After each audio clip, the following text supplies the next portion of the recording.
I became a fan of Miss Lorna Tolentino last December 2009 when Dolores seemed to inspire. Actually, I was astounded by her acting when I saw the film Pusong Mamon. Nagustuhan ko si Miss Lorna sa Kay Tagal Kang Hinintay Pa Lang.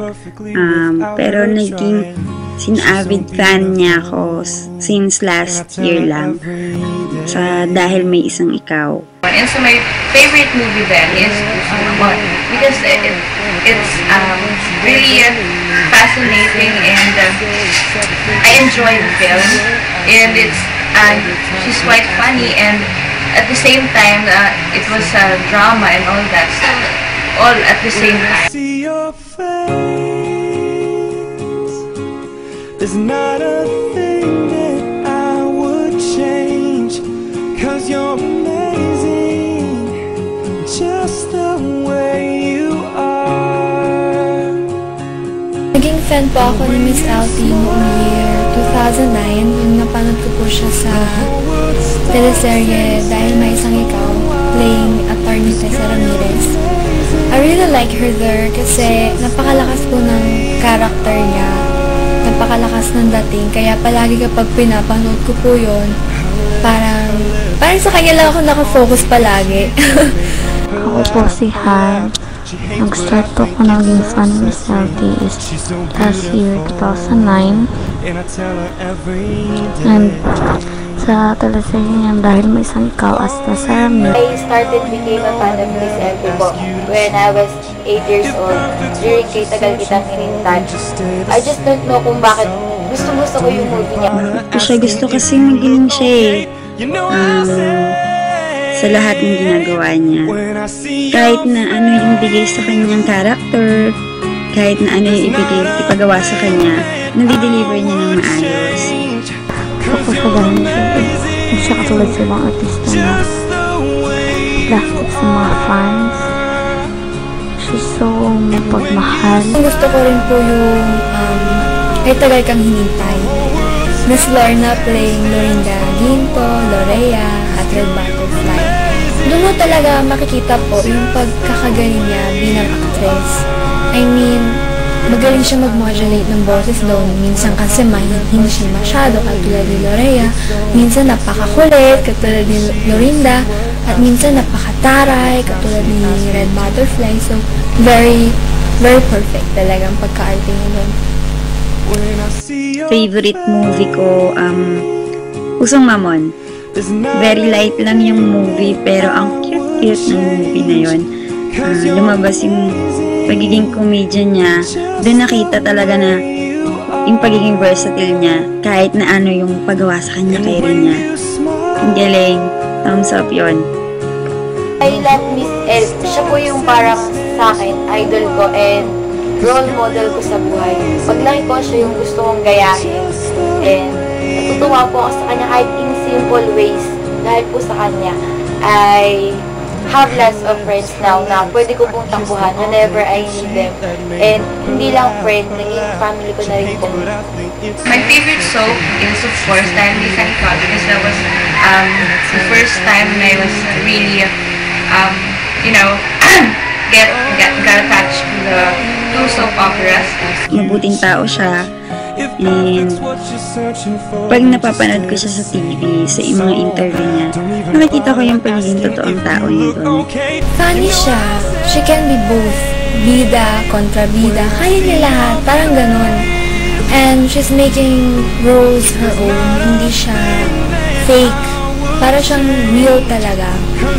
Besides, mabait siya. She's humble. Of course, when you become rather a fan of someone, you tend to do research, and so I was amazed by her story. Gusto ko siya kapag pag tumatawa siya, kasi nakakatawa siya tumawa, parang nakakahawa yung tawa niya. And ganda-ganda niya, promise. Gandang-ganda talaga ako sa kanya. Yung lips, yung smile, parang lahat sa kanya sexy. Ganon. Napakaganda niya po. Last summer, I met her and it was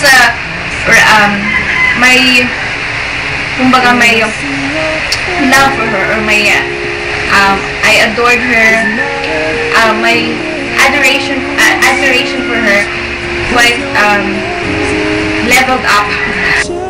Happy birthday to you. So, happy birthday, Miss LT. I wish you all the best in life. I'll always be here supporting you. Actually, we'll always be here supporting you. Kahit na hindi pa tayo nag-name. Stay strong and more movies to come para happy po. I want to greet her a happy birthday. More birthdays to come, and God bless you and to your family. Take care always. Hi, Miss Lorna. Happy birthday po. Sana madaming birthday pa ang dumating sa'yo. And sana lagi kang happy, kayo ng family mo. Sana lagi kayong masaya. And sana lagi kayong i-guide ng mga angels na hindi ka magkasakit. Sana madami pang work. And huwag mo pong pababayaan yung sarili mo, yung katawan mo. Kasi love ka namin mga fan mo. And susuportahan ka namin kahit na anong mangyari. Sa kahit na anong gusto mong gawin. Nandito lang kami sa likod mo. Susuportahan ka po namin. Ng bonggang-bongga. Miss LT, I wish you all the best. More happy years to come, of course.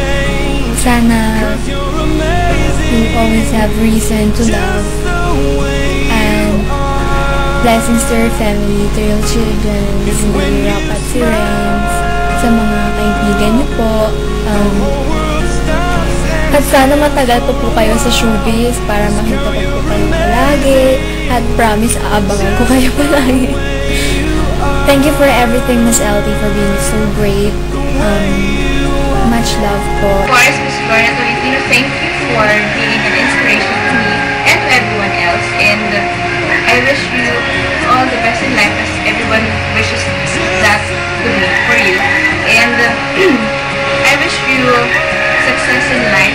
Of course, you're successful in every way, but I mean, more power to your career, and God bless you and your family and your loved ones always. Salamat po sa pagbibigay mo ng oras sa amin kahit na sandaling oras lang, kahit pagod ka, tinatry mo pa rin kung mabigyan kami ng oras ng mga fans mo. So, happy birthday. God bless you and your family. Happy birthday and we love you. God bless you. And happy birthday. I love you. Mag-ingat ka po lagi. Mwah! Happy birthday! Bye! The world stops and stares for a while. 'Cause girl, you're amazing, just the way you are.